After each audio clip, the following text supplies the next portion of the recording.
अस्सलाम वालेकुम and very good morning to all of you dear students. तो आज मैं आपके लिए एक और लेक्चर लेके आ रहा हूँ for the class 12th in the playlist of the current electricity. तो आपको पता है कि हम करंट इलेक्ट्रिसिटी अभी पढ़ रहे हैं। तो अभी तक करंट इलेक्ट्रिसिटी में हमने क्या क्या पढ़ा, आपको पता है कि हमने ओम्स लॉ जो सेकंड सेक्शन जो हमारा था ओम्स लॉ वगैरह पढ़ा, उससे रेजिस्टेंस निकाली, एक जेनेरिक रिलेशन निकाली फॉर द रेजिस्टेंस, और फिर ये रेजिस्टेंस किस पे डिपेंड करती है वो भी हमने देखा। और अब जो है उसके बाद हमने इस रेजिस्टेंस के टाइप्स देखे कि क्या क्या टाइप्स होते हैं, जो कल ही लेक्चर दिया था मैंने कि types of resistors, carbon resistor and wire bound resistor, उनकी क्या जरूरत थी, कहां पे यूज होते हैं, तो कैसे यूज होते हैं, कैसे रेजिस्टेंस निकालते हैं, वो आपने देखा है। तो आज जो हमारा लेक्चर बनता है वो इस रेजिस्टेंस वाले सेक्शन या ओम्स लॉ वाले सेक्शन का आखिरी लेक्चर होगा। इसके बाद हम न्यूमेरिकल्स करेंगे, इसलिए मैं चाहता हूं कि मैं इसको जल्दी जल्दी फटाफट कंप्लीट करें, तो इसके बाद न्यूमेरिकल्स पे आ जाएंगे, क्योंकि हमें कॉन्सेप्ट और न्यूमेरिकल पोर्शन जो है अगर ये इकट्ठे चलता रहे तो आपके जो मार्क्स से बहुत अच्छे आ जाएंगे और आप एक्सेल कर पाएंगे फिजिक्स में। तो अभी हम इसका आखिरी टॉपिक पढ़ेंगे इस ये जो अभी हमारा सेक्शन चल रहा है, तो वो है कॉम्बिनेशन ऑफ रेजिस्टेंसेस या कॉम्बिनेशन ऑफ रेजिस्टर्स। मतलब कि रेजिस्टर्स को अब आपने कंबाइन करना है, अरेंज करना है। तो पहला क्वेश्चन ये पढ़ने से पहले कि किस में कंबाइन किया जाता है, कैसे कंबाइन किया जाता है, मेरा क्वेश्चन ये पहले बनता है कि क्यों कंबाइन किया जाता है। उसके बाद वो दूसरा क्वेश्चन है कि इनको कैसे कंबाइन किया जाता है। इसके लिए मैं आपको एक बात बता दूं, पहले इसी क्वेश्चन का जवाब देंगे कि वैसे मैं आपको एक और बात बता दूं, यहां पर ऐड करना चाहता हूं कि एक्चुअली मैं इलेक्ट्रॉनिक मार्केट के साथ वाबस्ता हूं, खुद पर्सनली वाबस्ता हूं, तो इसलिए मुझे इसके बारे में जो पता है वो उसी से मैं इसका जवाब दे दूंगा। एक्चुअली जो ये मार्केट होता है ना, इलेक्ट्रॉनिक मार्केट, तो यहां पर क्या होता है, यहां पर जब भी आपको रेजिस्टर्स यूज होते हैं ना, तो वो स्पेसिफिक रेजिस्टर्स होते हैं, मतलब कि उनकी रेजिस्टेंस जो होती है वो स्पेसिफिक होती है। आपको हर किसी रेजिस्टेंस वैल्यू का रेजिस्टर नहीं मिलेगा। फॉर एग्जाम्पल आपको मार्केट में, इलेक्ट्रॉनिक मार्केट जो है, आपको वहां से 5 ओम वाले रेजिस्टर्स मिल सकते हैं, 10 ओम वाले रेजिस्टर्स मिल सकते हैं, 1000 ओम वाले रेजिस्टर्स मिल सकते हैं, 100 ओम वाले रेजिस्टर्स मिल सकते हैं। मगर कभी कभार आपको 2.5 ओम रेजिस्टेंस चाहिए, मगर वो आपको मार्केट में अवेलेबल नहीं है। तो तब जाके आपको एक ऐसा प्रोविजन ढूंढना है, आपको ऐसा तरीका ढूंढना है कि मैं इन 5 या 10 या 1000 या इन 100 ओम वाले रेजिस्टर जो मेरे सामने हैं, इनको ही मैं यूज करूं, इनको ही मैं अरेंज करूं, इनको ही मैं कंबाइन करूं, ताकि मुझे वो 2.5 ओम रेजिस्टेंस मिले। या कभी कभार क्या होता है कि आपके पास सपोज 5 ओम वाले रेजिस्टर ही सामने हैं, क्योंकि हम जो इलेक्ट्रॉनिक मार्केट होता है यहां पर हर कोई रजिस्टर जो है, हर किसी वैल्यू का रजिस्टर नहीं मिल पाएगा आपको, वो स्पेसिफिक होते हैं। तो इसलिए हम क्या करते हैं, हमें कभी 2.5 ओम रजिस्टर चाहिए, कभी 5 ओम वाले रजिस्टर तो सामने हैं, मगर मुझे 1000 ओम रजिस्टर चाहिए, तो मैं इनको कंबाइन करके वो 1000 रेजिस्टेंस ओम की जो रेजिस्टेंस है वो निकाल सकता हूं। तो दैट इज वाई ये जो हम रेजिस्टर्स है इनको हम क्या करते हैं, इनको हम कंबाइन करते हैं। तो मुझे लगता है कि पहले क्वेश्चन का जवाब तो आपको समझ में आया होगा कि why there is a need to combine the resistors, to arrange the resistors. तो इसका आंसर मोटे मोटे तौर पे बस इतना ही है, तो in order to get the desired resistance, ताकि हमें जो रेजिस्टेंस चाहिए जो हमारे पास वहां से गिवन नहीं है, अगर हमें वो चाहिए, वो निकालनी है, तो हम इनको कंबाइन करके ये प्रोविजन मिल रहा है हमको ये ऐसा प्रोविजन मिल रहा है कि हम इनको कंबाइन कर ले, ताकि हमें उस रेजिस्टेंस से कम रेजिस्टेंस भी मिले और उस रेजिस्टेंस से ज्यादा रेजिस्टेंस भी मिले, मगर जब हम उन ही रेजिस्टर्स को कंबाइन करें अलग अलग वेज में।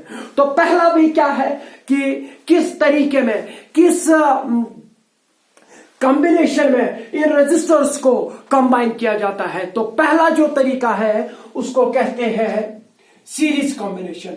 ये तो आपने पढ़े हैं, तो इसमें ज्यादा पढ़ना नहीं है। तो आपने कैपेसिटर्स जो पढ़ा है, उधर भी कॉम्बिनेशन ऑफ कैपेसिटर्स पढ़ा है, वहां पर भी सीरीज कॉम्बिनेशन, पैरेलल कॉम्बिनेशन पढ़ी है। तो सेम हैपन्स हियर, जैसे वहां पर सीरीज में वो अरेंज किए जाते थे कैपेसिटर्स, बराबर इन द सेम वे यहां पर रेजिस्टर्स को भी कंबाइन किया जाएगा।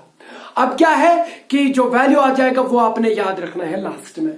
चलो सीरीज कॉम्बिनेशन, मतलब कि एक तरीका यह है कि हम सीरीज में रेजिस्टर्स को कनेक्ट कर सकते हैं। तो कैसे करेंगे सीरीज में, उसको कब कहेंगे कि ये सीरीज में, तो उसके लिए हमें दो या दो से अधिक रेजिस्टर्स को लाना पड़ेगा, क्योंकि एक तो कंबाइन होगा ही नहीं।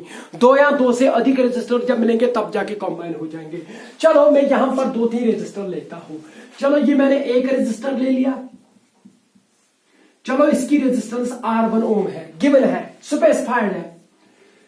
यह दूसरा रेजिस्टर है, सपोज इसकी रेजिस्टेंस R2 ओम्स है। और ये मेरे पास एक और रेजिस्टर है, सपोज इसकी रेजिस्टेंस जो है वो R3 ओम्स है। अब मैं क्या करता हूं कि इनको कंबाइन करता हूं। तो कंबाइन करने के लिए मेरे पास मोटे मोटे तौर पे 2 तरीके हैं। एक को बोलते हैं सीरीज और दूसरे को बोलते हैं पैरेलल कॉम्बिनेशन। चलो सीरीज कॉम्बिनेशन देखते हैं क्या होता है। तो सीरीज कॉम्बिनेशन तब बोलते हैं हम कि ये जो 3 रेजिस्टर्स है ये सीरीज में है जब ये एंड टू एंड कनेक्टेड हो। मोटे मोटे तौर पे मैं सिंपल वे में बता रहा हूं, मतलब कि सीरीज कॉम्बिनेशन में जो रेजिस्टर्स होते हैं, या इवन किसी के भी सीरीज कॉम्बिनेशन क्यों ना हो, कैपेसिटर्स ही क्यों ना हो, तो ये चीज याद रखना है कि वो एंड टू एंड कनेक्टेड होने चाहिए। तो एंड टू एंड कनेक्टेड, अगर ये एंड टू एंड कनेक्टेड होंगे ये रेजिस्टर्स, तब जाके हम कहेंगे कि ये किस में है, सीरीज में।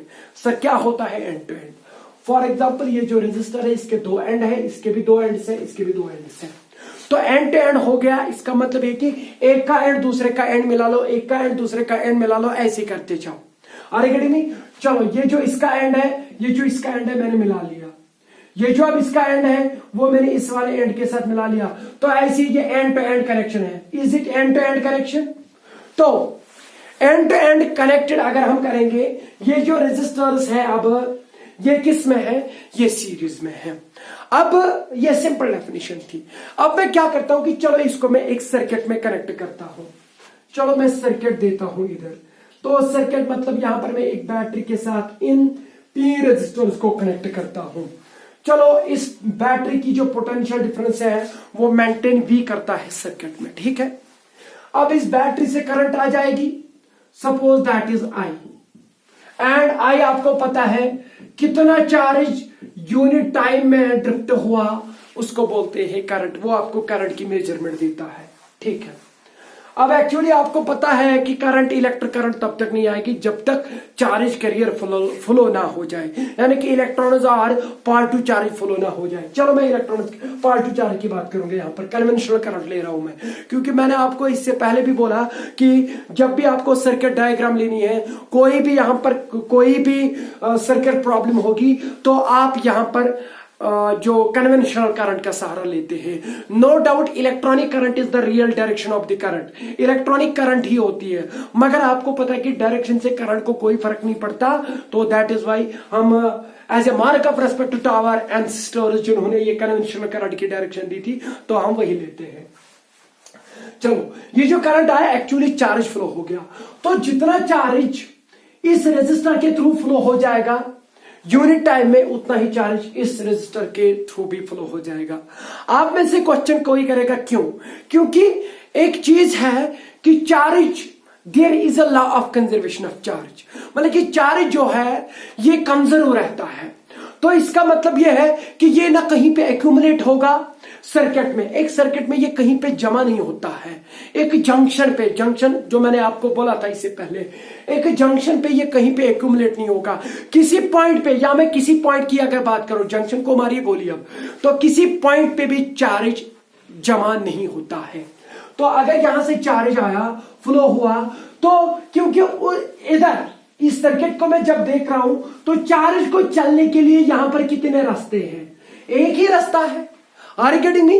तो इसका मतलब कि जितनी तेजी के साथ जितने टाइम में वो यहां से जितना चार्ज चलेगा उतना ही यहां से चलेगा यूनिट टाइम में, उतना ही यूनिट टाइम में यहां से चार्ज फ्लो होगा। Because charge can never accumulate any point, ये किसी पॉइंट पे एक्यूमुलेट नहीं हो जाता है as far as the conservation of charge is concern. तो इसका मतलब यह है कि चार्ज पर यूनिट टाइम मतलब कि करंट इस रेजिस्टर के थ्रू भी वही होगी जितनी इस रेजिस्टर के थ्रू है, जितनी इस रेजिस्टर के थ्रू है। आप बोलेंगे ये करंट हर किसी रेजिस्टर के थ्रू क्यों है? क्योंकि मैं इसके पीछे जवाब दूंगा, क्योंकि यहां पर एक ही पाथ है ना। तो जब एक ही पाथ है तो हर किसी रेजिस्टेंस के थ्रू एक ही करंट चलेगा, एक ही चार्ज चलेगा। बहुत अच्छा। आप बोलेंगे कि सर एक ही पाथ क्यों है? मैं बोलूंगा क्योंकि ये जो रेजिस्टेंस है ये एंड टू एंड कनेक्टेड है। आप बोलेंगे sir end to end connected का मतलब क्या? मैं बोलूंगा सीरीज कॉम्बिनेशन उसी को बोलते हैं। तो इसका मतलब है कि एक और डेफिनेशन आ गई हमारे पास कि हम तब जाके रेजिस्टेंस को कहेंगे कि ये सीरीज में है जब ये एक सर्किट में एक ही रास्ते में कनेक्ट होंगे, एक ही वे में सारे कनेक्टेड होंगे।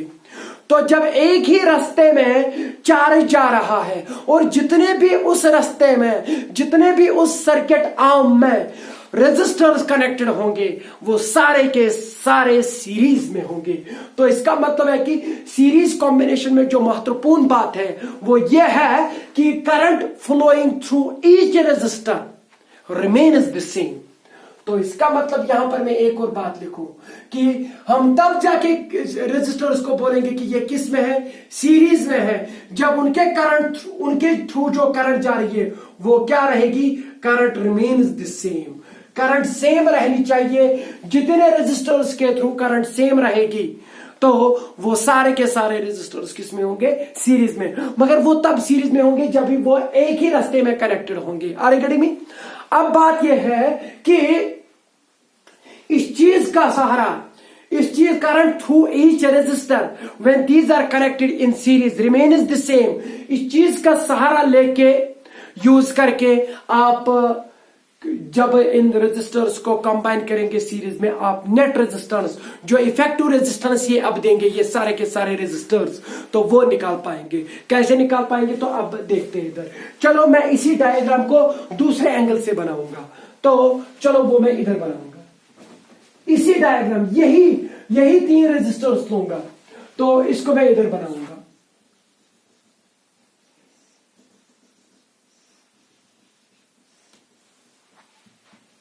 आप देख लीजिए। टेल मी, क्या ये जो 3 रेजिस्टर है, चलो इसकी रेजिस्टेंस में मानता हूं R1 है, इसकी रेजिस्टेंस R2 है, इसकी रेजिस्टेंस R3 है। क्लियर? और यहां पर जो पोटेंशियल डिफरेंस है इन टर्मिनल्स के बीच में वो V है। वो तो इनके बीच में भी V है, वो तो इनके बीच में भी V है। अक्रॉस दिस पॉइंट और दिस पॉइंट के अक्रॉस भी पोटेंशियल डिफरेंस कितनी है? V। क्योंकि this point is connected to this point, this one at the same point, this point is connected to this point, this one at the same point. तो अगर ये जो battery जो potential difference maintain करती है वो V है, वो इन 2 पॉइंट्स के अक्रॉस भी पोटेंशियल डिफरेंस कितनी होगी? V। बहुत अच्छा। This is the potential difference applied across the combination. अब एक रजिस्टर के अक्रॉस पोटेंशियल डिफरेंस V नहीं है, अब इस कॉम्बिनेशन के अक्रॉस कितनी पोटेंशियल डिफरेंस है? V। बहुत अच्छा। तो चलो इस पोटेंशियल डिफरेंस की वजह से जो करंट आ रही है सर्किट में वो कितनी है? I। तो बताइए मुझे इस करंट में, इस सर्किट में कितने रास्ते हैं करंट को चलने का? एक ही। तो इसका मतलब कि current through each resistor remains I। तो इसके थ्रू अगर करंट I है तो इसके थ्रू भी कितनी करंट आ रही है? I। और इसके थ्रू भी कितनी करंट आ रही है? I। और इधर कितनी आ रही है? I। बहुत अच्छा। क्योंकि जितना चार्ज यहां से निकला उतना चार्ज उसको वापस पहुंचना पड़ेगा, फिर बैटरी फिर जोला भर के देगी, फिर एनर्जी देगी, फिर वो निकलेगा इलेक्ट्रॉन, फिर वह एनर्जी देगी, फिर वो इलेक्ट्रॉन निकलेगा। तो यही है एक्चुअली सर्किट का मामला। तो आगे इसको अच्छे से एनालाइज करेंगे, अभी इतना देख लीजिए। तो कितनी पोटेंशियल डिफरेंस मैंने अप्लाई कर दी, सप्लाई कर दी अक्रॉस दिस कॉम्बिनेशन V। अगर इसकी रेजिस्टेंस R1 है तो इसके अक्रॉस पोटेंशियल डिफरेंस जो है वो भी अलग होगी। सपोज दैट इज इस रेजिस्टर के अक्रॉस जो पोटेंशियल डिफरेंस है, चलो मैं मानता हूं वो V1 है। कितनी है? V1। अगर इसकी रेजिस्टेंस R2 है, मतलब कि वो R1 नहीं है, तो इसका मतलब कि इसके अक्रॉस जो पोटेंशियल डिफरेंस होगी, मतलब कि जितनी ये एनर्जी लेगा वो अलग लेगा, तो इसका मतलब ये है कि इसकी अक्रॉस जो पोटेंशियल डिफरेंस है, चलो वो हम मानते हैं वो है V2 इस रेजिस्टर के अक्रॉस। तो अब तीसरा रेजिस्टर है, तो ये अलग तरीके से एनर्जी लेगा, अलग एनर्जी लेगा। चलो मैं मानता हूं कि इसके थ्रू जो पोटेंशियल डिफरेंस है वो है V3, सॉरी कितनी V3। अब मुझे एक बार बता, आपने पढ़ा है कि ये जो पोटेंशियल डिफरेंस होती है it is a scalar quantity, तो इन दो पॉइंट्स के अक्रॉस कितनी पोटेंशियल डिफरेंस है V, कितनी है V। तो इन दो पॉइंट्स के across V1 plus V2 plus V3 भी है। Are you getting me? तो यहां से हमें पता चला कि जो total potential difference across the combination है वो कितनी है, वो है V as supplied by the battery. वही V किसके बराबर होगा, V1 plus V2 plus V3, तब जाके इन दो पॉइंट्स के बीच में V होगा। तो V is equal to V1 plus V2 plus V3। तो ओम्स लॉ अप्लाई करिए, तो V जो है potential difference across the combination, V is the potential difference across the combination, V1 is the potential difference across resistor R1 and V2 is the potential difference across resistor R2 and R3 के लिए respectively। तो आपको पता है as far as Ohm's law is concerned, तो V is directly proportional to I और V is equal to IR। यही निकल रहा है कि नहीं निकल रहा? तो अगर ये V1 है तो V1 के बदले में क्या लिख सकता हूं, I1 R1। तो इसके थ्रू तो करंट I1 नहीं जा रही है, I है, मगर इसकी रेजिस्टेंस नो डाउट R1 ही है, तो IR is the V1, IR1। तो V2 क्या होगा फिर, उसके थ्रू करंट I2 नहीं, I2 नहीं, I ही जा रही। क्यों जा रही है I ही? क्योंकि ये सीरीज में कनेक्टेड है, तो रेजिस्टेंस कितनी है इसके थ्रू, 2R2, तो इसके थ्रू IR3। क्लियर? बहुत अच्छा। अब ये क्या है, ये जो V है it is the potential difference across the combination, मतलब कि इन दो पॉइंट्स के अक्रॉस जो पोटेंशियल डिफरेंस वो कितनी है, V। चलो मैं इन तीन रेजिस्टर्स को मानता हूं, चलो फर्ज करते हैं ये जो तीन रेजिस्टर है इनके बदले एक रेजिस्टर है, एक ही रेजिस्टर है। फर्ज करिए, सपोज करिए कि ये तीन रेजिस्टर जो है इनके बदले ये वाला रेजिस्टर आ गया, और जितनी ये रेजिस्टेंस देते हैं वो खुद अकेला वो देता है, तो उसको मैं कनेक्ट करता हूं इस सर्किट में। चलो मैं मानता हूं अगर कनेक्ट कर ले, तो इन तीन जो रेजिस्टर है इनके बदले मैंने एक ही रेजिस्टर लाया, तो क्या वो इनकी नेट रेजिस्टेंस देगा? बिल्कुल, क्योंकि तीन के अक्रॉस है वो। तो चलो मैं उसका नाम लिखता हूं आर नेट, नेट रेजिस्टेंस। तो is it the net resistance, ये वाला रेजिस्टर है, is it representing the net resistance of this combination? क्योंकि ये कॉम्बिनेशन यहां तक एंड हो रही है, तो इन ही एंड्स पे मैंने नेट रेजिस्टेंस कनेक्ट कर दी। एक और फर्ज करी, तो मुझे लगता है कि अगर ये तीन भूल जाओ थोड़ी देर के लिए नहीं है, इनके बदले ये वाला रेजिस्टर था आर नेट, बताइए पोटेंशियल डिफरेंस कितनी करी अप्लाई, V। आर कितनी है करंट I, बताइए उसके थ्रू करंट कितनी जाएगी I, उसकी रेजिस्टेंस कितनी है आर नेट, बताइए उसके थ्रू इस रेजिस्टर के थ्रू पोटेंशियल ड्रॉप कितना होगा, IR, मतलब कि V is equal to IR। I कितना है I ही, और R कितना है R नेट। मगर ये जो रेजिस्टर है ये इन तीन रेजिस्टेंस की जो सीरीज में है इनकी नेट रेजिस्टेंस देगा। तो वही हम मानते हैं कि चलो ये जो V है इसके बदले हम एक और रेजिस्टर कनेक्ट करते तो वो होगी IR net. Are you getting me? Where R net means the net resistance if these three were assumed to be, these are not existing there, इनके बदले ये वाला रेजिस्टर कॉम्बिनेशन में आ गया, ये वाला रेजिस्टर जो है इन तीन के बदले आ गया। तो इसका मतलब कि इसकी रेजिस्टेंस जो इसके थ्रू जो पोटेंशियल ड्रॉप होगा जो V होगा वो IR नेट होगा। तो ये है ना across in the series combination, तो इस R नेट के through IR1 plus IR2 plus IR3, तो मुझे लगता है I यहां से कॉमन आ जाएगा और इधर कटेगा, तो R नेट जो नेट रेजिस्टेंस आपको निकली वो निकली R1 plus R2 plus R3, and this is the series combination का रिजल्ट। मतलब कि अगर आपके पास दो से अधिक रेजिस्टर्स कनेक्टेड होंगे सीरीज में, जो वो नेट रेजिस्टेंस देंगे, जो वो अब नई रेजिस्टेंस सर्किट में देंगे, वो होगी R1 plus R2 plus R3, मतलब कि वो आपको algebraic sum of the individual resistances जो होगा वही होगी net resistance in the circuit. Now अब इस सर्किट की रेजिस्टेंस कितनी है, अगर मैं इसको अब मिटा दूं, अब इस सर्किट की रेजिस्टेंस कितनी है, वो R1 R2 R3 नहीं है, वो R1 plus R2 plus R3 है। अगर ये n रेजिस्टर्स होते कितने, तो वो क्या होता, R1 plus R2 plus R3 plus R4 plus Rn। तो मतलब कि R net for n resistors is equal to Rn and runs, sorry, I runs from 1 to n।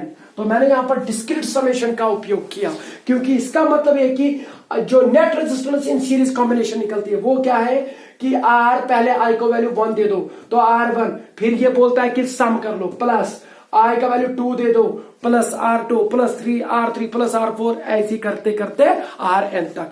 सो अब मैं मोटे मोटे इन नटशेल में ये बता दूंगा कि जो सीरीज कॉम्बिनेशन में नेट रेजिस्टेंस निकलती है वो किसके बराबर निकलती है, वो निकलती है algebraic sum of the individual resistances. मगर अगर आप पैरेलल कैपेसिटर्स की बात करें, पैरेलल कैपेसिटर्स की भी यही निकलती थी कि net capacitance is equal to algebraic sum of the individual capacitors.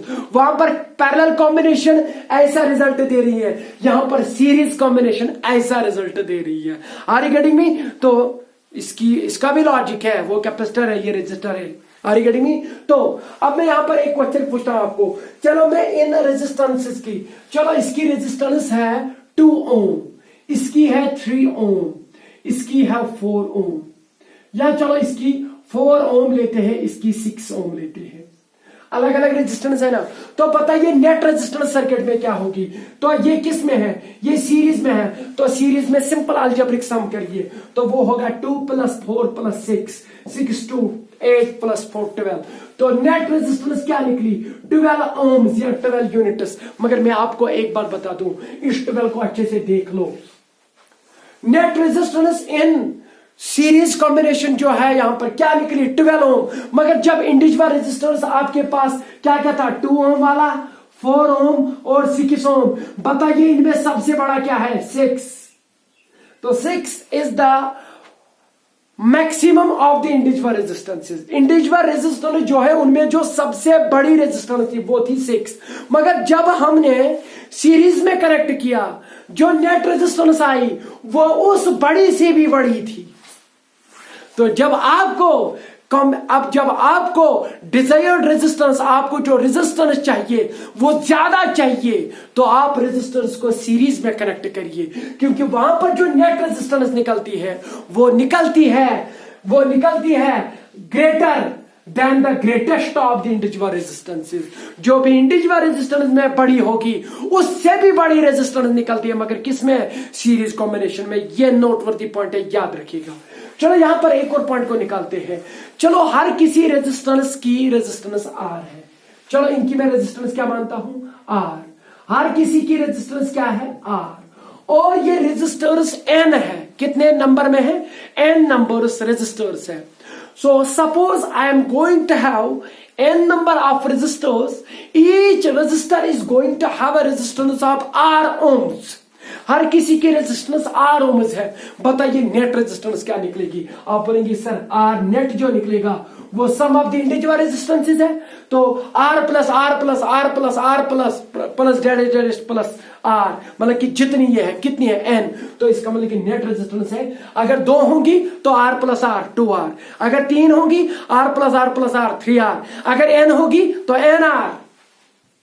तो ये रिलेशन भी याद रखिए। तो नेट रेजिस्टेंस जो है वो NR निकलेगी जब आपके पास N रेजिस्टर्स होंगे पर हर किसी की रेजिस्टेंस R ओम्स है, तो ये निकलेगी नेट रेजिस्टेंस। सिंपल मैं बता रहा हूं। अब यहां पर एक और कॉम्बिनेशन है, उसको बोलते हैं पैरेलल कॉम्बिनेशन।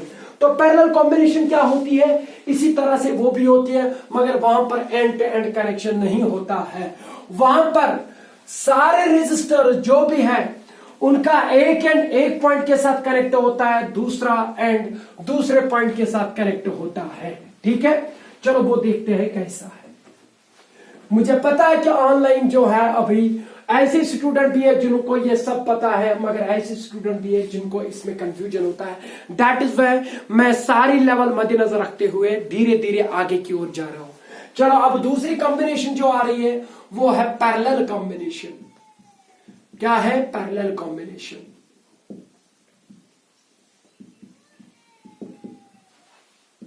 अब क्या करेंगे? चलो हम फिर से वही 3 रजिस्टर लेंगे, फिर से वही 3 रजिस्टर लिए मैंने, यही लिए था ना। चलो यहां पर डायग्राम चेंज नहीं करेंगे। चलो इसकी जो रेजिस्टेंस थी वो R1 थी, इसकी R2, इसकी R3। तो कब कहेंगे कि ये जो 3 रेजिस्टेंसेस है ये किस में कनेक्टेड है? ये पैरेलल कॉम्बिनेशन में कनेक्टेड है। तो उसके लिए क्या है? उसके लिए एक लॉजिक है कि हर किसी का एक एंड एक पॉइंट को कनेक्ट करे, हर किसी का एक एंड एक ही पॉइंट को कनेक्ट करे और हर किसी का दूसरा एंड दूसरे पॉइंट को कनेक्ट करे। मतलब ये हर किसी का एक एंड है ना, इन 3 रेजिस्टेंसेस का ये एक एंड है, तो इसको एक पॉइंट पे कनेक्ट कर दो। किया? क्या ये एंड टू एंड कनेक्टेड है? बिल्कुल भी नहीं। हर किसी का एक ही एंड एक पॉइंट पे कनेक्ट है, तो उसको एंड टू एंड नहीं बोलते हैं। तो यहां पर दूसरा पॉइंट है, तो हर किसी का एंड इस पॉइंट के साथ कनेक्ट करिए। आया समझ? तो अगर ऐसी स्थिति हो कि हर किसी रजिस्टर का एक एंड एक टर्मिनल एक पॉइंट के साथ कनेक्ट होता है और दूसरा टर्मिनल दूसरे पॉइंट के साथ कनेक्टेड होता है, तो we call such resistors are connected in parallel combination. अब चलो आप इस पॉइंट को ले लो, इसको ले लो, इसको ले लो, इसका मतलब कि this is one and the same thing. चलो मैं अब इन्हीं एंड्स के अक्रॉस इन्हीं 3 रजिस्टर्स को मैं सर्किट में लगा देता हूं। चलो सर्किट में जो बैटरी मैंने कनेक्ट कर दी, वो जो पोटेंशियल डिफरेंस सप्लाई करती है वो है V। कितनी? V। अब मुझे एक बात बताओ, यहां से करंट कितनी आ रही है? सपोज करंट I आ रही है। कितनी आ रही है? I। चार्ज आ रहा है। जब चार्ज यहां पहुंच जाएगा, यहां सोचना पड़ेगा उस चार्ज को कि मैं कौन सा रास्ता लूं, क्योंकि यहां पर प्रोविजन है, यहां पर उसको अवेलेबिलिटी है, यहां पर रास्ते उसके सामने हैं, वो कोई भी रास्ता फॉलो कर सकता है। ये डिपेंड करता है कि आगे कैसे रजिस्टर्स बैठे हैं, आगे कैसे रोकने वाले बैठे हैं, उतने बंदे वहां से जाएंगे। जो यहां से इलेक्ट्रॉन्स आ गए, जो यहां से चार्ज कैरियर्स आ गए, जब वो इस पॉइंट पे पहुंचते हैं तो इस पॉइंट को जहां पर एक से ज्यादा सर्किट आर्म जो है कनेक्ट करें, उसको हम बोलते हैं जंक्शन पॉइंट। क्या बोलते हैं? जंक्शन। तो ये आगे भी पढ़ना है किरचॉफ रूल्स में, वहां पर एक रूल होगा जंक्शन रूल। तो चार्ज यहां नहीं रुकेगा, क्योंकि charge can not accumulate at a junction. वो एक पॉइंट पे या एक जंक्शन पे नहीं रुकेगा। तो जब चार्ज आया, जितनी तेजी के साथ आया, कुछ चार्ज इसके थ्रू जाएगा, कुछ चार्ज में बोलो सारा चार्ज भी जा सकता है। ये डिपेंड करता है कि ये दो कैसे है, ये दो है कि नहीं है। Are getting me? तो अब हम इन जनरल बात ये करेंगे कि जितना भी चार्ज आ रहा है, चलो थोड़ा सा यहां से गया, थोड़ा इस रास्ते से गया, थोड़ा इस रास्ते से गया, तो इसका मतलब कि चलो इसके थ्रू रेजिस्टेंस R1 चलो इसके थ्रू जो चार्ज है वो Q1 चला। जब Q1 चार्ज चला तो करंट जो होगी, अलग चार्ज आया तो अलग करंट होगी, तो वो I1 करंट होगी। तो इसके थ्रू जो होगी I2 करंट होगी, इसके थ्रू जो होगी I3 करंट होगी। क्योंकि चार्जेस ही अलग अलग जा रहे हैं तो करंट भी ऑटोमेटिकली अलग ही जाएगी, क्योंकि current depends upon the charge amount of the charge flowing through a particular cross section at a unit in a particular unit time. सही बात? बहुत अच्छा। चलो जब यहां से करंट आ रही थी तो यहां पर प्रोविजन मिला उनको, अलग अलग रास्ते मिले उनको, तो वो अलग अलग रास्तों में चले। यहां से I1, यहां से I2, यहां से I3, तो यहां से फिर से मिलेंगे, यहां से फिर से कितनी करंट आ जाएगी? I। मतलब कि जितना चार्ज यहां से निकला था वापस उतना आया। नो डाउट कुछ यहां से गई, कुछ यहां से गई, कुछ यहां से गई। तो यहां पर मैं एक बात बता दूं आपको कि पैरेलल कॉम्बिनेशन को समझने के लिए एक चीज ही महत्वपूर्ण है, वो ये है, बताइए पोटेंशियल डिफरेंस कितनी अप्लाई की है मैंने? V। तो इन दो पॉइंट्स के बीच में भी पोटेंशियल डिफरेंस कितनी है? V। ध्यान से देखिए, इन दो पॉइंट्स के बीच में भी पोटेंशियल डिफरेंस कितनी है, V। तो अभी ये वही पॉइंट है, यहां तक भी यह वही पॉइंट है, मगर ये और ये point, these are the two ends of this resistor, these are the two ends of this resistor also, these are the two ends of this resistor also, are you getting me? हर किसी के दो दो जो ends है वो यहीं पे मिल रहे हैं। तो ये जो दो एंड्स है, चलो मैं नाम देता हूं इन टर्मिनल, इन जंक्शंस को ए बी। तो A B are the ends of resistor R1, AB are the ends of the resistor R2, AB are the ends of the resistor R3, and AB are the terminals of the battery जिसकी potential difference V है। तो बताइए इनके बीच में potential difference V है, तो अगर A B के अक्रॉस पोटेंशियल डिफरेंस V है, क्यों है V? क्योंकि A और B जो है वो सिंपली ये दो टर्मिनल्स है। तो इसका मतलब कि इस रेजिस्टर के अक्रॉस भी पोटेंशियल डिफरेंस कितनी है, V। इस रेजिस्टर के अक्रॉस भी पोटेंशियल डिफरेंस V है, इस रेजिस्टर के अक्रॉस भी पोटेंशियल डिफरेंस V है, क्योंकि हर किसी के वही दो टर्मिनल्स है। Are getting me? तो यहां पर एक चीज महत्वपूर्ण है जो आपने याद रखना है, वो ये है कि potential difference across each resistor, हर किसी रेजिस्टर के थ्रू जो पोटेंशियल डिफरेंस है वो क्या रहेगी, वो रहेगी सेम। और सीरीज में क्या रहता है, current through each resistor remains the same, यहां पोटेंशियल डिफरेंस सेम रहती है। तो इस चीज का सहारा यूज करके, इसका सहारा लेके हम नेट रेजिस्टेंस निकाल सकते हैं। आप देखिए from this figure, from the law of conservation of charge, जो आई है यहां से कितना गया, I1 यहां से I2 यहां से I3, तो ये I किसके बराबर होना चाहिए, I1 plus I2 plus I3, because charges current is scalar quantity. तो I जो है वो I1 plus I2 plus I3 के बराबर होना चाहिए, स्केलर ही नहीं, क्योंकि यहां पर law of conservation of charge भी वैलिड होना चाहिए। तो I जो है किसके बराबर निकला, I1 is the current through resistor R1। Ohm's law apply करिए, तो यहां से अगर ओम्स लॉ अप्लाई करेंगे वो बोलता है V is equal to IR, तो I किसके बराबर होगा, I होगा V बाय R। तो इसके थ्रू पोटेंशियल डिफरेंस कितनी है, V। तो करंट जो I1 निकलेगी डिवाइड बाय रेजिस्टेंस कितनी है, R1, तो V बाय R1। तो इसका आ जाएगा V बाय R2, ऐसे ही I3 का आ जाएगा V बाय R3। सही बात। चलो इन तीनों को भूल जाते हैं कि ये तीन रेजिस्टर्स नहीं है, बल्कि इनके बदले एक अकेला रेजिस्टर आ गया। चलो ये वो रेजिस्टर आ गया, ये इन्हीं दो पॉइंट्स के अक्रॉस उसकी रेजिस्टेंस है R नेट। ये बिल्लू से जो मैंने दिखाया, चलो मिटा दो इनको, समझो कि नहीं है, इनके बदले ये बेचारा अकेला आ गया।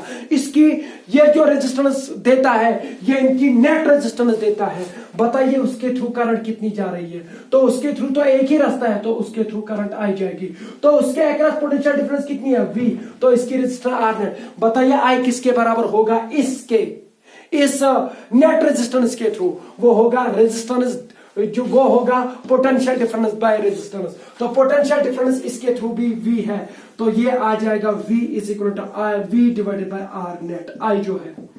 तो V by R1 plus V by R2 plus V by R3। तो इसका मतलब है कि ये जो मैंने यहां पर ये ब्लैक से दिखाया था रेजिस्टर, ये मैंने माना कि ये इन सबों के बदले आया, ये इनकी नेट रेजिस्टेंस जो है वो देता है। इफेक्टिव रेजिस्टेंस वो किसके बराबर निकलेगा, जब हमने इसको सर्किट में लगाया था V बाय R नेट। तो ये V तो पोटेंशियल डिफरेंस अप्लाइड जो सप्लाइड थी वही है, तो V यहां से कॉमन आके इधर कट जाएगा। तो यहां से जो रिलेशन आ रही है आपके सामने वो है 1 by R net, 1 by R net is equal to 1 by R1 plus 1 by R2 plus 1 by R3। Are you getting me? तो इसका मतलब है कि this is the result for the resistances which are connected in parallel। तो parallel में आप क्या याद रखेंगे, यहां पर नेट रेजिस्टेंस नहीं मिलती है, यहां पर रेसिप्रोकल ऑफ नेट रेजिस्टेंस निकलती है। Reciprocal of net resistance is algebraic sum of the reciprocals of the individual resistances। जो भी रेजिस्टर्स कनेक्ट किए गए पैरेलल में उनका उल्टा करिए, फिर उनका सम करिए, जो निकलेगा वो होगा रेसिप्रोकल ऑफ नेट रेजिस्टेंस, फिर उसका भी उल्टा करिए, you will get the net resistance. तो समझ में आया। तो फॉर एग्जांपल अगर ये n रेजिस्टर्स होंगे तो अगर n रेजिस्टर्स होंगे तो नेट रेजिस्टेंस किसके बराबर होगी 1/R1 प्लस 1/R2। तो मैं यहां पर डिस्क्रीट समेशन का यूज करूंगा 1/RI लिखूंगा, I runs from 1 to n। तो इसका पहले वैल्यू 1 आ जाएगा, 1/R1 प्लस फिर 2 आएगा, 1/R2 फिर 3 आएगा प्लस 1/R3, ऐसे करते जाइए। ठीक है, तो यहां पर मैं दो चीजें निकालूंगा जैसे मैंने वहां पे निकाला था। जो नेट रेजिस्टेंस अब निकल रही है वो नहीं निकल रही है यहां पर रेसिप्रोकल ऑफ नेट रेजिस्टेंस निकल रही है, किसमें, पैरेलल में। अब मुझे एक बात बताओ, अगर मेरे पास 3 रेजिस्टर्स है, कौन कौन, एक की रेजिस्टेंस है 2 ओम, दूसरे की है 4 ओम और तीसरे की है 6 ओम, और ये तीनों के तीन पैरेलल कॉम्बिनेशन में है। बताइए नेट रेजिस्टेंस क्या निकलेगी। आप बोलेंगे नेट रेजिस्टेंस नहीं निकलती है सी पैरेलल में, यहां पर रेसिप्रोकल ऑफ नेट रेजिस्टेंस निकलती है। वो निकलेगी 1 पहले वाली रेजिस्टेंस प्लस 1 दूसरे वाली रेजिस्टेंस और 1 तीसरी वाली रेजिस्टेंस। तो यहां पर आप एलसीएम निकाल सकते हैं। तो यहां पर जो एलसीएम निकलेगा वो तो आपको पता है वो 12 निकलेगा। तो इधर क्या होगा, इधर होगा 6 से मल्टीप्लाई, इधर होगा 3 से मल्टीप्लाई, इधर होगा 2 से मल्टीप्लाई, ये होगा 11/12। तो 11/12 आ गया 1/R नेट। तो R नेट किसके बराबर होगा, R नेट होगा 12/11 ओम। तो वो हो गया 1.09 ओम, लगभग यही होगा। तो अब मुझे बताओ इंडिविजुअल रेजिस्टेंस क्या क्या थी, 2 ओम, 4 ओम और 6 ओम। जब मैंने इनको किस में कनेक्ट कराया, इनको जब मैंने पैरेलल में कनेक्ट किया, पैरेलल कॉम्बिनेशन कराई इनकी, तो नेट रेजिस्टेंस जो निकली वो 1.09, मतलब कि जो इसमें छोटा है उससे भी छोटी निकली। आर में तो इसका मतलब यह है कि अगर आपको रेजिस्टेंस कम चाहिए सर्किट में, मगर आपके पास रेजिस्टेंस 5 ओम के रेजिस्टर है और आपको 5 से भी कम रेजिस्टेंस चाहिए, तो आप उनको पैरेलल में कनेक्ट करिए, क्योंकि पैरेलल में जो नेट रेजिस्टेंस निकलती है वो smaller than the smallest of the individual resistances. तो जो भी इनमें से छोटी रेजिस्टेंस होगी वो 2 है, ये 2 से भी कम आया, और सीरीज में जो बड़ा था 6 उससे भी बड़ा आया, 12 आया था, याद है आपको। तो इसका मतलब है कि this was the another key point for the resistors connected in parallel combination. अब यहां पर मैं एक और एग्जांपल लेता हूं। चलो मेरे पास n रेजिस्टर्स है, कितने n resistors, n number of resistors. तो n नंबर ऑफ रेजिस्टर्स है मेरे पास, और हर किसी की जो रेजिस्टेंस है वो R ओम्स है। मुझे बताओ अगर ये पैरेलल में हो, अगर ये सीरीज में होंगे तो क्या रेजिस्टेंस होगी, नेट NR। अगर पैरेलल में होंगे तो क्या होगी वो देख लीजिए। तो 1/R नेट जो होगा वो होगा 1/R plus 1/R plus 1/R plus यही करते करते करते प्लस 1/R n टर्म्स तक। तो मुझे बताओ अगर ये 2 ही होती तो ये आता ना 2/R, अगर 3 होती तो 3/R, अगर n होती तो n/R, जबकि हर किसी के रेजिस्टेंस R है तो ये आ जाएगा आपको n/R। ये निकला 1/R नेट, मुझे R नेट चाहिए, तो R नेट जो है वो निकला इसका रेसिप्रोकल ऑफ R/n। तो ये चीज याद रखिए, वहां निकला था अगर आपके पास n रेजिस्टर्स है और हर किसी की रेजिस्टेंस R ओम्स है, उनको अगर आप सीरीज में जोड़ देंगे तो नेट रेजिस्टेंस जो निकलेगी वो NR निकलेगी, n टाइम्स R। कितने हैं वो और कितनी है उनकी एक एक की रेजिस्टेंस मल्टीप्लाई करिए, you will get the net resistance. अगर आपके पास n रेजिस्टर्स है और हर किसी की रेजिस्टेंस सेम है, तो आपको मैं ये कह रहा हूं कि बताइए नेट रेजिस्टेंस क्या निकलेगी अगर उनको हम पैरेलल में कनेक्ट करेंगे, वो R/n निकलेगी।